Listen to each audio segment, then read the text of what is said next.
بڑے ہی غم اور افسوس کے ساتھ سبھی حضرات کو یہ اطلاع دی جا رہی ہے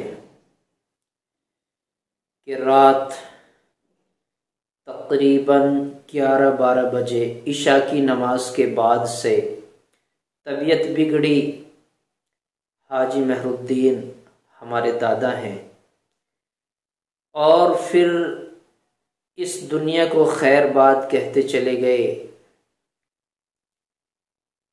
کافی عمر ہو چکی تھی، ہمارے گھرانے میں ہمارے خاندان میں بڑے تھے۔ اللہ رب العزت نے ان کو بلا لیا، ایک دن آپ کو بھی جانا ہے، مجھے بھی جانا ہے، لیکن یہ ایک غم کی خبر تھی۔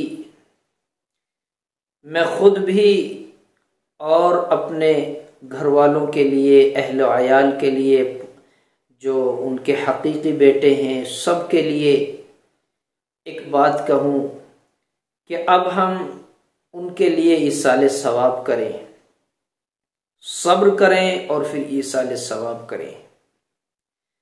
اب ان کے لیے ضرورت ہے بہت زیادہ ایصال ثواب کرنے کی۔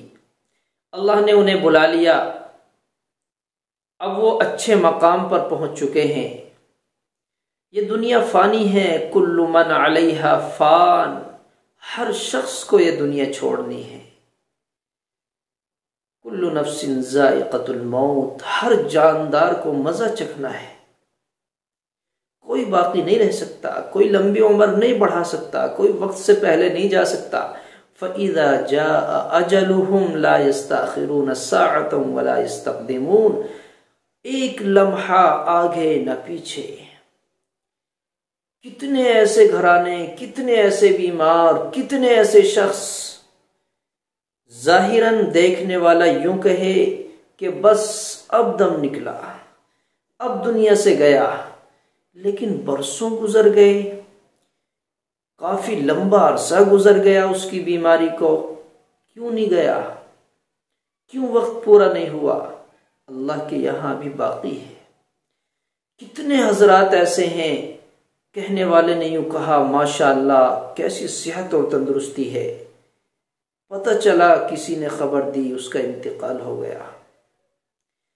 تو نام لکھے ہوئے ہیں، لسٹ بنی ہوئی ہے، آج تیرا نمبر، کل میرا نمبر، آج فلاں کا نمبر، کل فلاں کا نمبر، یہ لسٹ بنی ہوئی ہے۔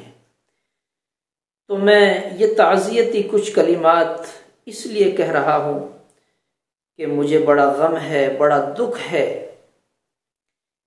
ابھی سردیوں سے پہلے گرمیاں تھیں، بہت زیادہ گرمی، تو ہمارے دادا میرے پاس آ کر بیٹھ جاتے، بہت ساری گفتگو ہوتی، بہت ساری لمبی لمبی باتیں ہوتی، اور کبھی مسئلہ معلوم کرتے، کبھی دعائے نماز سناتے، اور طرح طرح کی ایسی ایسی باتیں جن کی مجھے جانکاری نہیں تھی مجھے بتاتے۔ اور ایک بات یوں کہی کہ آج تم دونوں بھائیوں نے ہمارا سر فخر سے اونچا کر دیا۔ میں نے کہا دادا کیسے؟ کہنے لگے پورے گاؤں میں، پورے علاقے میں آپ کی محنتیں، آپ کی جد و جہد، بڑا دل خوش ہوتا ہے جب مدرسے کو دیکھتے ہیں، مسجد کو دیکھتے ہیں، اور بچوں کا پڑھنا لکھنا آنا جانا۔ وجہ کیا تھی؟ وہ بیٹھک میں بیٹھے ہوئے گفتگو چل رہی ہے اور گھر میں لڑکیاں پڑھ رہی ہیں، اہلیہ پڑھاتی ہے، تو بڑے خوش ہوتے تھے، بڑے خوش ہوتے تھے۔ اور جب جلسہ ہوتا تھا تو جلسے میں پہلے ہی آ کر بیٹھ جاتے تھے کمرے میں کہ مفتی صاحب اب چلنا بس کی نہیں رہا، موٹر سائیکل میں آ جاتے یا خود چل کر آہستہ آہستہ آ جاتے، بڑے خوش ہوتے تھے، بڑے خوش ہوتے، یوں کہتے دیکھو اللہ نے جنگل میں منگل کر دیا، یعنی اس زمین کی کیسی قسمت اللہ نے جگا دی، اللہ نے کیسی قسمت اس زمین کی بنائی ہے کہ جہاں جنگلات تھے وہاں آج اللہ اور اس کے رسول کا ذکر ہو رہا ہے، بچے تعلیم حاصل کر رہے ہیں۔ بڑے خوش ہوتے تھے، بڑے خوش ہوتے تھے، اور یوں کہتے تھے کام کرو، اللہ تمہارا ساتھ دے گا، محنت کرو، انشاءاللہ یہ بہت بڑا مدرسہ بنے گا۔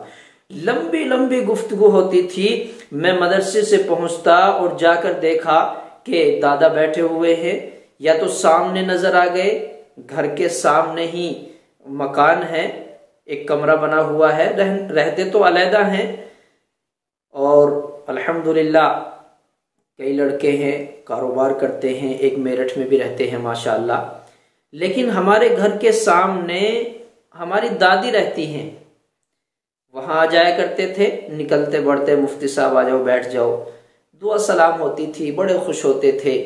تو آج بڑا دل رو رہا ہے، آج جیسے ہی میں گھر سے نکلا کوئی نظر نہیں آیا۔ تو اب وہ حویلی سنہری، اب وہ حویلی ویران ہو گئی، حویلی خالی رہ گئی، اب وہاں اینٹیں، اب وہاں دادا نظر نہیں آئیں گے، لیکن دادا کی یادیں نظر آئیں گی، دادا کے لمحات نظر آئیں گے، ان کی قربانیاں نظر آئیں گی، ان کی محنتیں نظر آئیں گی، ان کا ہم کو تسلی دینا، ہم کو بڑھاوا دینا، ہمارے سر پر شفقت کا ہاتھ رکھنا یاد آئے گا۔ اب ہمارے سر پر شفقت کا ہاتھ رکھنے والے ہیں، لیکن جو ہمارے بڑے دادا تھے وہ دنیا سے چلے گئے۔ بڑوں کا سایہ، بڑوں کے مشورے بڑے ہوتے ہیں۔ تو اس لیے میرے عزیزو، بڑے دکھ کی اور درد کی بات ہے، انا للہ و انا الیہ راجعون۔ آج وہ بھی دنیا کو خیر بات کہہ چکے ہیں۔ اللہ ہمارے دادا کی مغفرت فرمائے، قبر میں سکون نصیب فرمائے، درجات عالیہ نصیب فرمائے۔ اللہ تبارک و تعالی گھر والوں کو صبر جمیل عطا فرمائے۔ اللہ تبارک و تعالی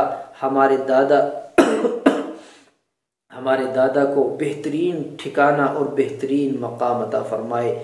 اگر کوئی بھول چوک دادا سے بات کرنے میں مجھ سے ہوئی ہے تو میرے مولا، میں تجھ سے معافی کا دستگار ہوں، معافی کا طلبگار ہوں، مجھے معاف کر دینا۔ لیکن میرے یاد ہے میں نے کوئی الفاظ دادا کو نہ کہا، اگر کسی وجہ سے الفاظ نکل گئے ہوں تو میرے مولا مجھے معاف کر دینا اور میری طرف سے جزائے خیر عطا فرمانا۔ انشاءاللہ میں عہد کرتا ہوں، ارادہ کرتا ہوں کہ میں خود بھی قرآن کریم کی تلاوت کر کر کے دادا کو ایصال ثواب کروں گا، اور تمام بھائیوں سے گزارش ہے، التماس ہے، درخواست ہے کہ میرے بھائیوں دادا کے لیے مغفرت کی دعائیں کریں، ان کے لیے ایصال ثواب کریں، خوب پڑھ کر۔ اگر آپ پڑھے ہوئے نہیں ہیں تو سورہ اخلاص پڑھیں، قل هو اللہ احد، پڑھ کے ان کے لیے ایصال ثواب کریں۔ اللہ ان کے درجات کو بلند کرے گا، اور آپ کے پڑھنے کی برکت سے آپ کے نامہ اعمال میں بھی ذخیرہ جمع ہوتا چلا جائے گا۔ ایسا نہیں ہے کہ آپ نے کچھ پڑھ کر ان کو ایصال ثواب کیا اور آپ کو نہ ملا، نہیں، ایسا نہیں ہے۔ آپ نے ایصال ثواب کیا، جس کے لیے کیا اس کو مل چکا، اور آپ نے جو پڑھا اس کا ذخیرہ آپ کے نامہ اعمال میں جمع ہو چکا ہے۔ اللہ بڑا غفور الرحیم ہے۔ اللہ تبارک و تعالیٰ سے ہر وقت عافیت مانگے۔ اللہ تعالیٰ مجھے بھی، آپ کو بھی صحیح سمجھ عطا فرمائے، گھر والوں کو بھی سب کو صبر اور سکون نصیب فرمائے۔ میرے مولا گھر کے اندر جو الجھنیں اور پریشانیاں ہیں سب کو دور فرمائے۔ جب بڑے تھے مشورہ دیتے رہتے تھے، آج بڑے نہیں ہیں تو ان چھوٹوں کو ہی بڑوں کے جیسا ذہن نصیب فرمائے۔ آمین یا رب العالمین۔